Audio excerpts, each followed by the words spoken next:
everybody, and welcome to a special edition of More Sports and Les Levine. We're talking football, and it's not draft-related in April, along with Les Levine and Browns beat reporter Dan Labbe from cleveland.com. I'm Dave Bacon. The schedule release is official. Let's take a look at how the Browns will line up in the 2019 season. A home opener against the Titans, then a couple of nationally televised primetime games. Jets Monday night, Rams Sunday night. Week 5, another nationally televised primetime game in San Francisco, Monday Night Football against the 49ers. The bye week comes in Week 7. Week 9, Broncos in Denver. Then Week 10, Kareem Hunt eligible as the Browns play at home. Another nationally televised game Thursday night at home against the Steelers. And then the Browns wrap it up with some games that are eminently winnable. The Bengals at home, the Cardinals on the road, and then in Cincinnati for Week 17. That is how the schedule lines up. 4 nationally televised games in prime time. Les Levine, you looked at the schedule, you saw it. What grabs your eye here? What game really has you intrigued? The game that I think is really interesting is Week 11. The Browns taking on the Steelers on a Thursday night, a national televised game. And by that time, you're going to know if they're real contenders or not. Dan Labbe, I'll put the same question to you. You've suffered through some rough times as a beat reporter. This is a nice. It shows you what the country is thinking. What game grabs your attention? Yeah, I mean, I love those 2 Pittsburgh games. It sets up that AFC North race. But how about the Rams Sunday night game? I think people forget how good the Rams are because the last time they saw them was the Super Bowl. They played terrible, but the Rams are still a really good team, one of the best teams in the NFL. They're coming to Cleveland. Sunday night game, national spotlight, 2 young quarterbacks. I think that's a really fun game. Are either of you surprised 4 primetime games? That's a significant amount. It wasn't too long ago, 2017, there was none. Yeah. So now there's 4. And they've only been in 13 nationally televised Monday or Sunday night games since they came back in '99. No, I'm not surprised. They're the darlings of the NFL world, and I think the NFL people would like to see the Browns do well. Dan, what about? I mean, there's some star power. Yeah, I'm not surprised at all. You have Odell Beckham now in the fold. Of course, Baker Mayfield already meant you were going to get more primetime games, but I think when you added Beckham in, and then what was interesting was like that Patriots game is at 4:25, and I wonder how much like CBS fought to keep that in that 4:25 national slot and not let NBC get it, not let ESPN get it. I think there's maybe some fighting there for those games. And the other thing is they can have a game flexed to a primetime game Sunday night or even Monday night later in the year, but we'll see how that goes. Let's welcome in Doug Lesmerises, columnist from cleveland.com. He joins us. Doug, I know you're up to date on this. What game grabs your attention that you've seen from this schedule release? I think it's the fact they get a bye week before going to New England. That makes that, to me, am I going to say a very winnable game in New England? Yeah, I'm going to call that a very winnable game in New England. You give the Browns a chance to absolutely, in the middle of the season, put their best foot forward against the kings of the NFL. I think that is an exciting thing.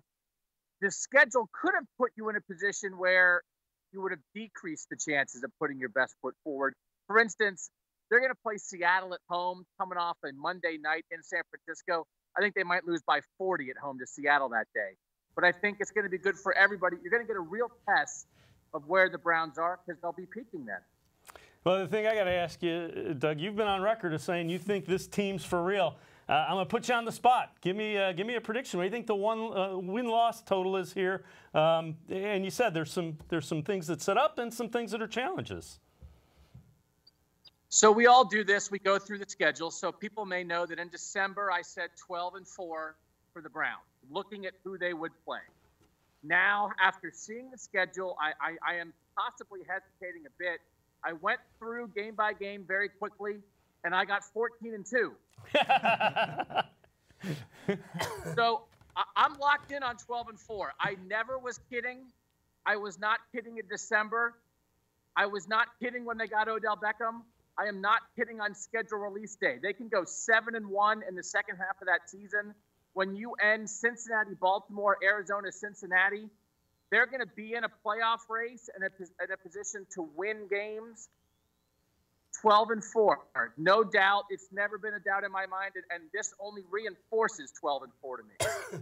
Doug Lesmerises, we appreciate the time joining us via Skype from down near the cleveland.com studio. So Doug stays to his 12-4 guns. I went through and came up at 11-5 and then kind of massaged it, and I'll tell you what I go. But first, what do you say? Yeah, first of all, he makes a good point. That second half of the season, on paper, you don't win games on paper. But if they're in the hunt at the middle of the season, that looks like a nice schedule to look after here. I'm going with 11-5 for the season. I think it's a legitimate team that's going to get better as the season goes on. So you gave them an extra game. We were saying 10-6, and then you heard Doug say 14-2. So you said 11. All you guys were saying 10-6. I had to back off on it. All right, 11-5 for Les. All right, Dan Labbe, we're going to consider you one of the experts because you get to see him day in and day out. So we're gonna. You know, I thought, and I'm forcing you to do this before the draft. I thought I was feeling optimistic with my prediction, but I'm going to be on that low end. I'm going to say 10-6, and I think Doug made some good points about the schedule breaking right. Even that Seattle game, it's a 1 o'clock start. You always want to get Seattle early in the season because they always get hot in December, and they always win games in November and December. So you get them early in the year. That's good. And 10-6, I think, is very doable with this schedule. Yeah, I went through and had it at 11-5, and I'm going to back off and say 10-6 because I think that's legitimate. And when's the last time Browns fans were saying 10 wins in a season? And this is the time you're supposed to feel good, right? Yeah, absolutely. Let yourself feel good about things. We'll talk about the real football and what's really going to happen soon. But schedule's out. It's exciting. Let's feel good about it. A lot of Browns fans have said that, double digits, but they usually had a bottle in their hand. Well, so you're telling me that was more at the Muni lot as opposed to somebody logically thinking things through. All right, well, those are some fans, though. Yeah. Those are real fans. Fans are fans. The other thing is the 4 nationally televised games in prime time are by far the most. Matter of fact, last Monday night football game was in 2015. That was the Ravens, Block 6 game. But here are the nationally televised prime time games, weeks 2, 3, 5, and 11. That week 11 game is a Thursday night game. 2018, they had only 2. 2017, there was none.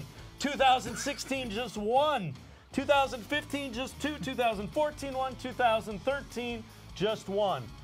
Bottom line is there is some star power with this Browns team, and the national media wants them to be a part of their schedules. That's a good thing. Yeah, I think it's great for this team. Again, it's a lot because of Baker Mayfield, a lot because of Odell Beckham. The thing about a couple of those games is that's when 10-6 turns into 8-8. If you lose to the Jets, if you lose to San Francisco, those games being in prime time on the road makes them a little tougher. So those are the games the Browns are going to have to go on the road and try to win with the national spotlight on them. The home opener is intriguing for a couple of reasons. Number one, Mike Vrabel, from Walsh Jesuit. Yeah. And Jimmy Haslam, home state of Tennessee. If there wasn't pressure on Freddie Kitchens before, there will be now. Well, the other thing is I think that kind of made a game that when you looked at the schedule, Tennessee was kind of, eh. Now it makes it important because it's the opener. Sure. It really gave some validity to it. Let's get a final thought. Final thought on it, schedule release. This is kind of new for Browns fans, getting excited about that instead of the draft. It really is. Like, we can actually sit up here and say 10-6, and people aren't going to think we're completely crazy, at least. Doug could say 12-4. People aren't going to think he's completely crazy. But, again, kind of like Les said, that second half sets up great for this team, especially December. You've got Pittsburgh and Baltimore, but Cincinnati by then probably playing for draft position. Arizona probably playing for draft position. The Browns might actually be playing for something else, something they haven't played for a long time. Yeah, without question. Final thought, Les Levine. Final thought is that this offseason has been so interesting because the rules changed in the game. That now your draft isn't as important as what you did free agency, what you did with the schedule, and I can't wait till this darn thing gets underway. It should be a lot of fun. The draft is coming up. Want to remind you, Les Levine will have Jeff Shudell, and we'll hear from John Dorsey, his final media availability before the NFL draft next weekend. That's coming up tomorrow night right here at cleveland.com, 6 o'clock, More Sports and Les Levine.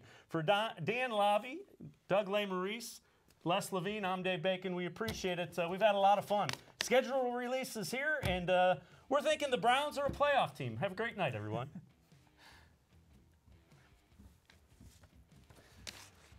Good